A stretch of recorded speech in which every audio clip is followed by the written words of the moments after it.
Since the very start of our event series, we always had an open eye for behavioral science and how these principles are applied in insurance. Think of companies that join us here on stage, such as Decadu and Discovery's Vitality. We believe that behavioral sciences are the key to improve customer engagement, to promote a healthy lifestyle or safer driving.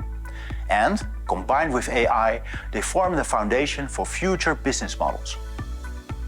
For ITC DAE Europe, we've invited Jeff Chrysler to join us on our stage. Jeff is a best-selling author, speaker and advocate for behavioral science. His book, Dollars and Cents, How We Misthink Money and How to Spend Smarter, was co-authored with Lemonade's Chief Behavioral Officer Dan Ariely and is available in over 20 countries. It was dubbed Best Business Book of the Year by Huffington Post, Business Insider and The Washington Post. Jeff also writes for TV, politicians and CEOs, sharing witty insights on CNN as well as on Fox News, and tours most of this planet. And oh yeah, he is funny too. Jeff is also an award-winning comedian. So please give Jeff a big hand. Come on, insurance, let's go, clap it up. Come on, you're not boring, clap it up. You're not boring, clap it up. You're not boring, clap it up. Come on, everybody. It's the afternoon of the second day. You all want to go to sleep. Kava is delicious. Give me 20 minutes of your time. And 3, 2, 1. Okay, hello, good. That was really stupid, but I wanted to do it. Hi, everybody. My name is Jeff Chrysler. I am the head of behavioral science for a small little startup company called JP Morgan. And today I'd like to talk to you about using behavioral science to be customer-centric. I'm really excited to be here. My hope is to tell you a little bit about what behavioral science is, why I believe it's an important tool for your work, and we'll talk about some of the specific challenges that are presented through the lens of behavioral science for customers and design, and then some opportunities for growth and innovation. But to begin, I'd like you all, do me a favor, raise your hand as high as you can. Okay? Now raise it just a little bit higher. How could you do that? I said raise it as high as you can, and yet you found some motivation to raise it a little bit higher. In this case, it was just me saying raise it a little bit higher, right? But by all means, when I say raise it as high as you can, you should get as high as you can, but you don't. And this is what we're talking about today. This is the difference between doing what you're told to do and doing what you want to do. This is the difference between just sort of showing up and giving it a little bit of a try and being excited. This is the difference between your customers dealing with your interface to get insurance, and finding roadblocks and stumbling points and giving up and saying, I want to get this done. I want to do it. I call it a little behavioral alpha. It's the science of engagement, incentives, and motivation. That's what I hope to reveal today, and it's part of behavioral science. Behavioral science is the study of how emotion and psychology impact decision-making and behavior. How emotion and psychology impact decision-making and behavior. Basically, why do we do the things that we do? And then what can we do about it? Why do we do the things that we do? The things that are for our benefit and things that are against our benefit. One more question. Raise your hand if sometime in the last 2 weeks you went to bed and you promised yourself that first thing in the morning you'd wake up and exercise. Okay? Now keep your hand up if raising your hand is all the exercise you've gotten in the last 2 weeks. Yeah. We all know, you can put your hands down now. We all know the right thing to do. We know the right thing to do is exercise every day. If we exercise every day, we're going to be healthier, we're going to feel better, we're going to look better, we're going to live longer. The data tells us that. Our experience tells us that. Our peers tell us that. Stories. Everything tells us the right thing to do. And yet something makes us do something else. The alarm goes off, we hit the snooze button. Right? We pull the covers overhead. We know the right thing to do, but we do something else. So too do our customers. They know the right thing to do. You know, in the financial advice industry, we tell people, here's how you should allocate your funds. For you, say, here's how you should insure your problems. We say, yeah, you're right. That's exactly what I should do. No doubt about it. I'm doing something else. I should complete this form, then I'll be all set for the rest of my life. I'm not going to do it. All the time this happens. So why and what can we do about it? In the case of exercise, you might put your your sneakers and your gym shorts next to your bed the night before. Right? That doesn't guarantee you're going to work out, but in the morning, you see the promise, a reminder of the promise you made to yourself. You've made it a little bit easier to do the right thing. Right? It's not a guarantee. It's what we call a nudge. I'm sure many of you have heard that term, nudging. And that's what behavioral science is about. It's not changing any of the way that you work. It's just sprinkling a little psychology on top to try to nudge people a little bit towards the right decision, tipping the scales a little bit. It's not magic. It's not therapy. It's not a guarantee. It just makes it so that a little bit more we can consider the person on the other side of the data, marry the data science to the people science, in hope of giving them a reason to do the right thing, a reason to perhaps overcome or reframe their challenges. I'm going to talk about a handful, 6 or 7 different psychological behavioral terms. I don't expect you all to remember all of them. You can always reach out afterwards. But I hope you remember these 2 things. These are the 2 guiding principles to applying behavioral science. Number 1, making decisions is hard. Doing the right thing is hard. I want us to normalize that, understand for ourselves and those that we serve. It's hard to make the right choice, right? It's hard to go through filling out an insurance form. It's hard, right? And the reason why making decisions is hard, financial and otherwise, is because it's really emotional, right? We're doing something now, something that often doesn't feel good. It's confusing. It's stressful. There's a lot of anxiety. We're doing something hard for the benefit of the future, a future that's unknown. We don't know where we're going to be. We don't know what our needs are going to be. And a future that ultimately serves our personal goals and identity. Are you someone who provides for your family? Right? Are you someone who protects them? Right? Are you an entrepreneur? Are you someone who thinks about the future? Those are important questions. And we know when people think about their identity and their purpose and the big issues, they make decisions that they're happier with.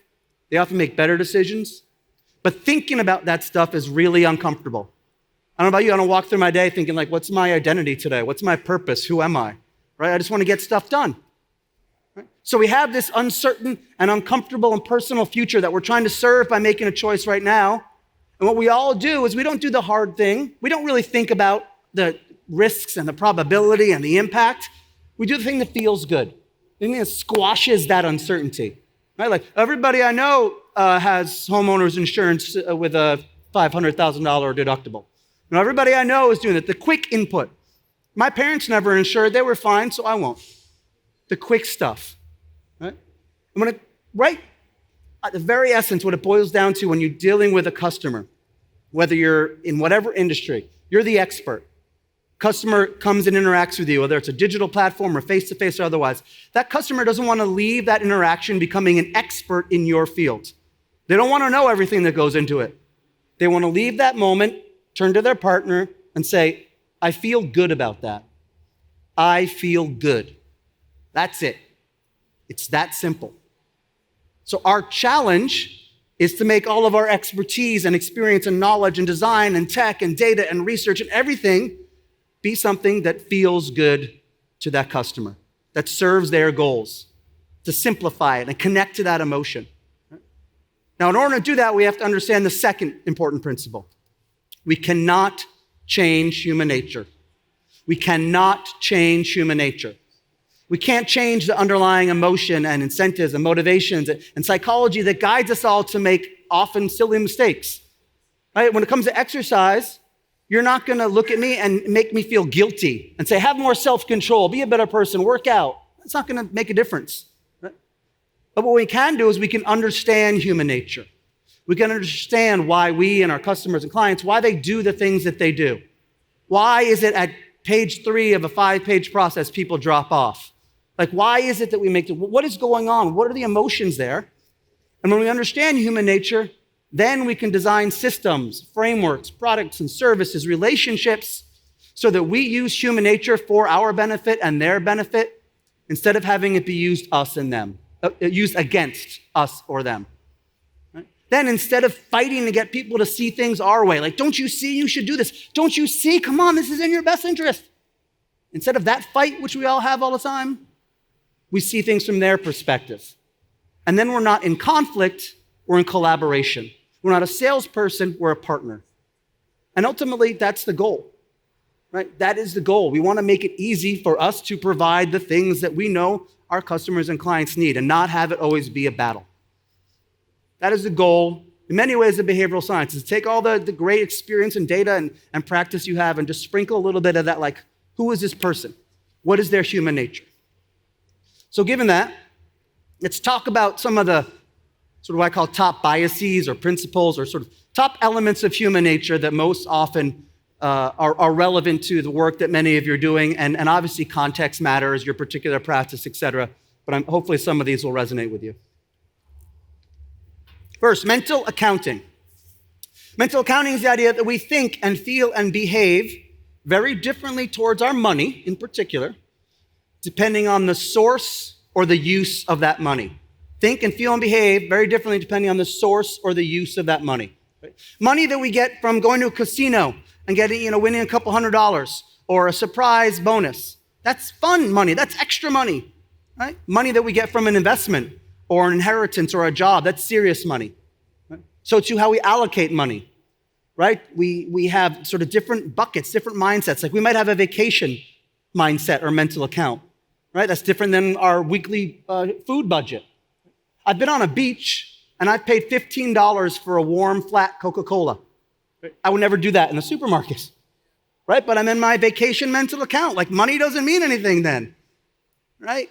And it's important for us to recognize where our customer's mindset and what mental account are they in. Generally speaking, people have like a bucket or an account that is, this is my safe money. This makes sure that myself and my family have food, clothing, housing, education. Here's a risk-taking money. Here's maybe entrepreneurship, philanthropy, legacy building, different buckets. And each of those buckets have different emotions, different risk tolerance to them. And what we see in the research and our experience is that instead of fighting this bad human nature, right? The economic science traditionally says you shouldn't have buckets. All your money is the same. But what we actually see is that when you lean into this irrationality, when you focus on the specific bucket, the specific account, the specific emotions, you make better, more focused decisions, and they are ones that you are happier with in the long run. So where is insurance? What is the mental account for insurance? It's not the same as philanthropy. It's not the same as risky investments, right? I always find it kind of ironic that in America, a lot of our insurance companies, their advertising is absurd and silly. Like we have a Gecko, we have, Flo. I don't know if you know, it's silly, right? That's not really the mindset though. So don't fight that mindset. Don't try to say, okay, you know what? Insurance is something that people are stressed about. You have the data more than I, how they really feel. They're stressed about, they're concerned, they're thinking long-term. It's challenging. It's not necessarily a happy time. Don't fight that, but work with that. And say, given what your emotions are and your goals, how can we deal within this one bucket? Loss aversion. Loss aversion is the principle that we feel the pain of a loss much more acutely than we feel the pleasure of an equivalent gain. So losing $10 is only matched by that pain is only matched by the pleasure of winning 20. And what this does to us is when we're making a decision, we tend to focus more on the potential loss than the potential gain. That if something is considered a loss, like I have to give you $3,000 this year to insure my $1 million estate, I don't want to lose that $3,000. That's painful. Right? That's more painful than some vague gain or some protection I might have in the future. That loss is real and visceral. It's a challenge that we face. And I love to think about this awesome study they did. They surveyed a group of people, and they said, in retirement, can you live on 80% of your current income? And about 3/4 of the people said yes. Then they asked a similar group, in retirement, could you live on 20% less than your current income? About 3/4 said no, right? Same exact question, just framed differently. This one essentially triggered loss aversion. So again, human nature, we can't change it, we can use it. So how might you apply that principle to some of the challenges your customers face? Right? In the investing world, right? If a client says, I don't want to invest this cash, I'm afraid of losing it. It's great, it's your money, I understand that. Let's consider the loss on the other side of the equation. If you don't invest, you lose return gains. Maybe you lose the opportunity to retire. You have to work a couple years longer, or you can't support your daughter's business as much, or you don't have as much to give to philanthropy. So while we're looking at loss on one side reasonably, I don't want to pay this $3,000 premium, help them understand what the loss is on the other side of the equation. Make that visceral, make that connected. Social proof. Social proof it's like grown-up peer pressure. We behave as we believe others like us are behaving. We behave as we believe others like us are behaving. It's when you're at work and everybody leaves at 5, so I guess we're all leaving at 5. Right? It's when you're at a conference like this and some bells go off and you don't know what's happening, but everyone moves to a room. You just move to the room, it seems, right? It's when you say, hey, everybody that I know is making this purchase. Everyone I know is doing something. Nobody I know is buying travel insurance. Why would I do that? Like, nobody is doing this. It's when we're moved by what we think others are doing. It's very powerful. Again, we can't change it, so how can we use it for the betterment of our customers? And I believe you can do that by understanding what social proof is. It's 2 components, essentially. It's a belief in how others like us are behaving. It's a belief. It's a perception. It's not reality. Right? Those of you that have teenagers that have been on social media, you know the challenge of a perception, right? It's very powerful, but it's not real. So our obligation is to make sure that if our customers are doing something based on what they believe others like them are doing, then it's not a belief, it's a reality. Right? I spoke at a conference of millennial investors, 300 people. Before the conference, we said, how many attendees do you think have invested their own money in cryptocurrency? The response was 85%. Then in the conference, we said, how many of you attendees have invested your own money in cryptocurrency? 15%. Perception, reality. Now imagine if you're making important choices about your future, your family's future, your business future, based upon that misperception. We want to make sure that our customers and clients aren't doing that. We have the data. We have the data. That's what this whole thing is about. How do we serve it to them so when they're acting on what others like them are doing, they act on it? And that's the other part of social proof that's so powerful. It's we behave as we believe others like us. Our peer group and those we aspire to be like is immensely powerful. At JP Morgan, we have billionaires calling us and saying, what are other people doing right now? That's what they want to know. What are other people doing right now? And so too, as you deal with your people, they want to know what other people in their situation are doing. But again, your obligation is to make sure it's actually their peers. It's actually their, and like, what is a peer to someone? Imagine you're on a block with $2 million homes. Everyone has a $2 million home. On the surface, it looks like you're all the same, right? But this person has 3 mortgages. This one's fully paid off. This one got a house as a gift. This one is just a homeless man squatting there. You don't know why he's there. Like, you don't know who they are. They all have different situations. So too, when you think about like insurance, right? Yes, on the surface, I have a home and a car and 2 kids. I have the same basic needs, but maybe my risk, I also have a business. Maybe I have a heart disease that runs in my family. Maybe one of my kids has special needs. Maybe our home is built on a swamp. Like, we don't, as customers, see the real details of what people like us are. You, as the insurance industry, have the data and are able now on a massive scale to say, people like you with your risks, your goals, your resources, your opportunities, this is the decisions they've made, and these are the outcomes they've had. And that, my friends, is immensely powerful in persuading people to do the right thing. Risk assessment, particularly in the insurance industry, as I've consulted and spoken with a lot of groups, it's a huge thing. I'm probably not going to shed any new light, but in the decision-making challenge, risk assessment is a massive, it's a huge deal. People are terrible at risk assessment. Absolutely horrible. And there are a few reasons. And it's important to recognize, first of all, we are optimistic. Do me a favor. Who here is a better than average driver? Better than average drivers? Yeah, usually about 80% of people. Now, I'm not a mathematician, but I'm pretty sure 80% is not what average is. We're all optimistic. I'm never going to get in a flood. Right? My house is never going to get on fire. My business isn't going to have a cyber attack. I don't need that. I'm not worried about that. Like, we just don't think it's going to happen to us. You can show us all the numbers, but we don't think it's going to happen to us, right? Not only that, when we are when we are assessing risk, there's some new research that I'm geeked out about. It basically says when people assess risk, because it's so hard to think about, and there are a lot of reasons. First, we're optimistic. Second of all, risk involves thinking about something negative that we don't want to envision. But even more powerful, we think about the probability of something happening, not the impact of that something happening. We focus on the probability, not the impact. For instance, this is a crude comparison. If I'm looking for parking and I have a 50% chance of getting a $25 parking ticket, that seems more risky than smoking and having a 5% chance of getting cancer. 50 versus 5, not $25 versus cancer. Right?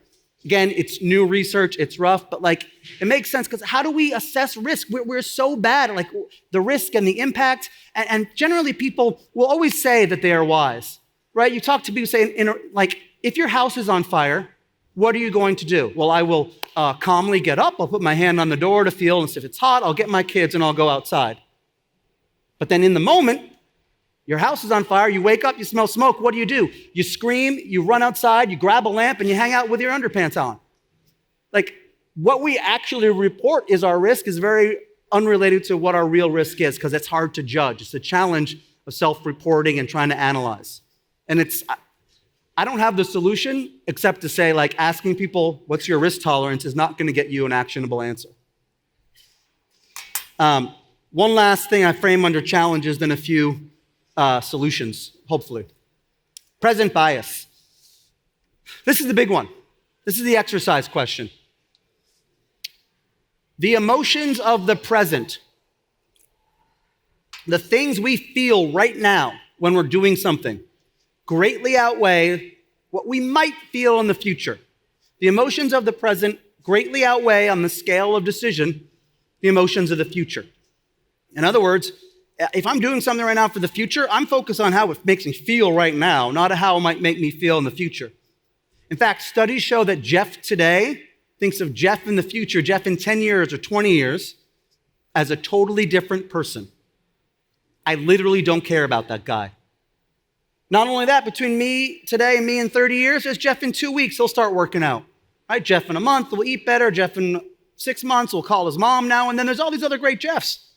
So I'm just gonna do what feels good right now.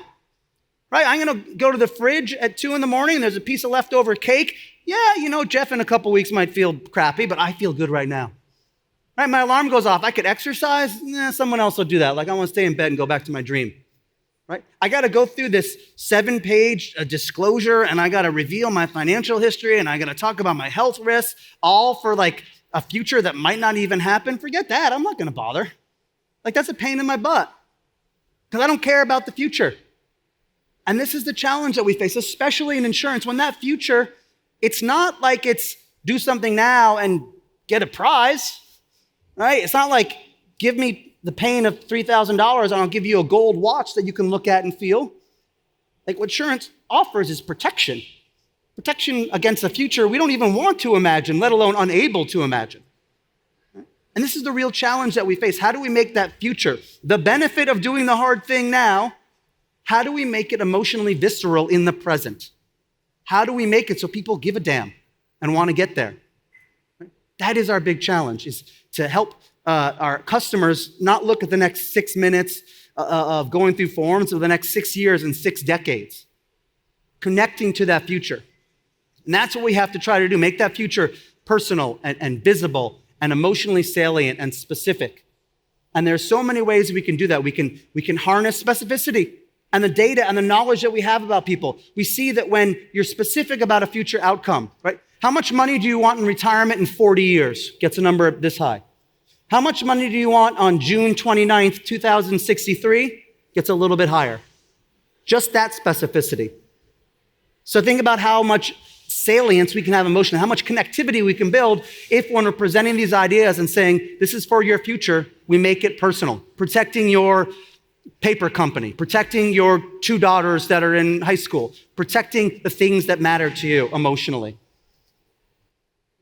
And that in many ways is what, obviously I'm biased, but what I believe we often lose sight of in every industry is connecting to inside, to the sense of purpose and identity. That's stuff that is hard to think about, but that's stuff that gets us from here to here, right?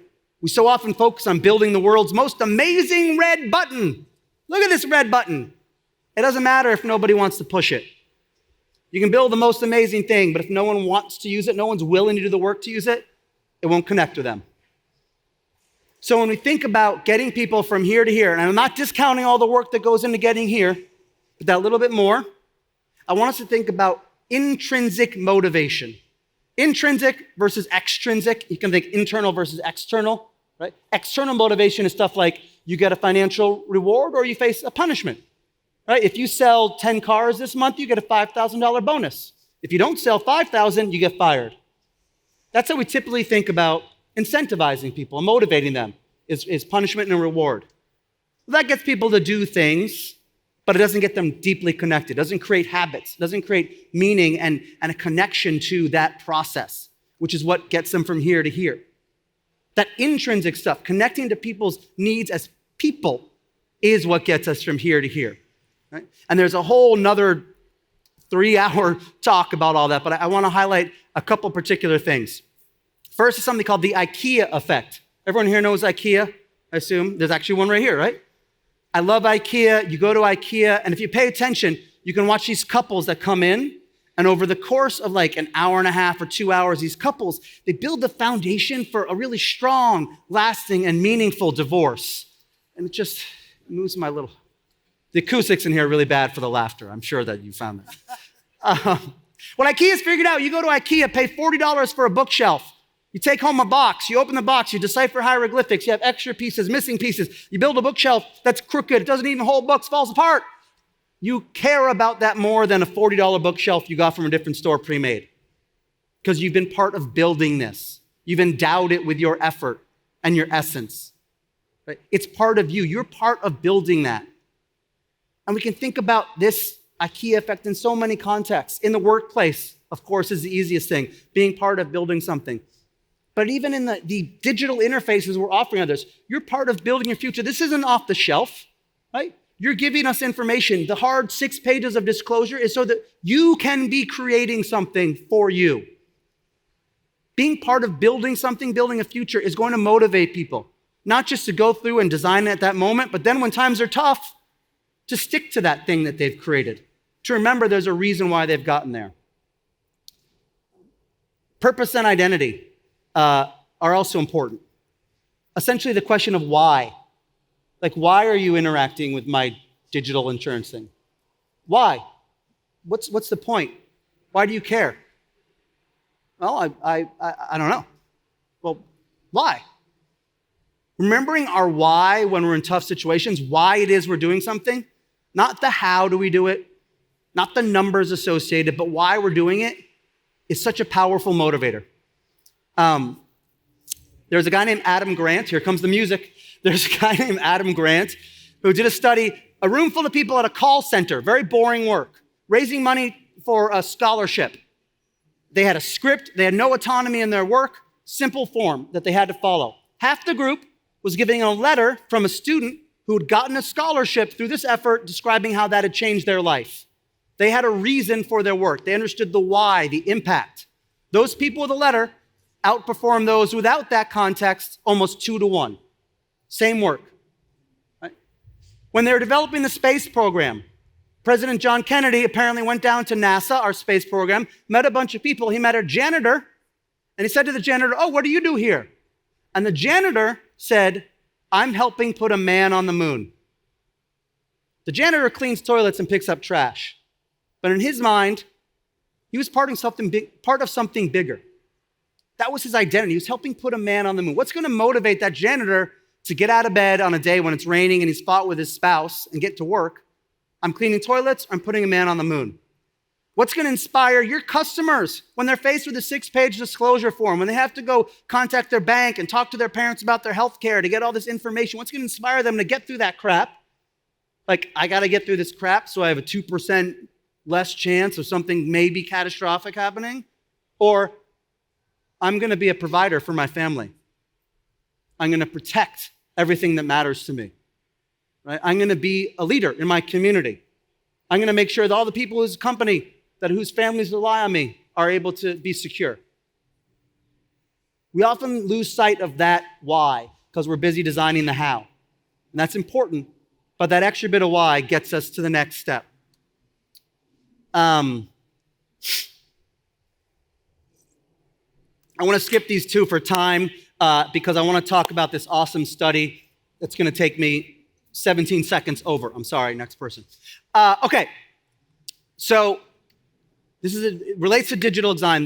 My co-author, a man by the name of Dan Ariely, who, please check out his stuff, he's amazing. They did an experiment in Kenya. They wanted to increase savings amongst people living in scarcity. They barely had anything. So how do you increase savings? The challenge was they designed several different conditions. I'm going to describe them and ask you what you think had the most impact. Everyone had cell phones, and each week they could put aside money into an account. It was a 30-week study. Condition 1, they sent them a text message reminder every week. Don't forget to save. Condition 2, they sent them a text message reminder, but it sounded like it came from their kids. Hey, mom and dad, this is little Timmy, well-known Kenyan name. Little Timmy, don't forget to save for my future. Condition 3, they gave everyone a coin with 30 numbers on it, and any week that you saved, you could scratch off the coin, put it on your mantle. Condition 4, they offered a 10% match, right? You put in $10, we'll put in $1. Then they offered a 20% match. You put in $10, we'll put in $2. Then they offered a 10% match with loss aversion. You start every week with the extra $1 in, but if you don't put in your 10, we'll take it away. Then loss aversion with 20%. Put in 2, take it away. Who thinks that just a text message had the most impact? Text message from your kids. The coin. 10% match. 20% match. 10% loss aversion. 20% loss aversion. And this is my exercise for the... Anyway, the text message had some impact. The 10% match had a little more. Same as the 20%. The amount didn't matter. It was the impact of more matching. 10% with loss aversion had a little more impact. Same as a 20% loss aversion. Same as the text from your kids. Shows the power of using family in that. But what had the most impact, and what they didn't expect to have the most impact, was the coin. It wasn't money, it wasn't guilt, it wasn't reminders. It was a little thing that you scratched off and put on your mantle. And they actually looked at the insurance industry to figure out what was going on. Because in this area, people didn't have insurance like we have it. They might buy insurance week to week. And when they bought the insurance, they made a big ceremony when they got the insurance certificate of like handing it off to their eldest son. They were showing them, I'm protecting the family. And this little coin said, we're a family that saves and thinks about our future. Because what do you see when you're living in scarcity if you spend money? What does the family see? They see less. They see less food, less clothing, less things. You don't see that intrinsic meaning and motivation and why and identity. And this little symbol allowed people to see we're doing stuff that's hard and we're doing it for our future. And so my ask of all of you is amongst all the great work you're doing to take 10, that's what this take 10 is, and every now and then think, who is my customer? And answer without any reference to their money or their data, their grandparent, their cancer survivor, their community leader. What's going to make them leave interacting with your thing and say, I feel good? My name is Jeff Pricer. Thank you all very much. I apologize for going shortly over. I got a book and stuff. I'll take that. Enjoy the rest of the conference.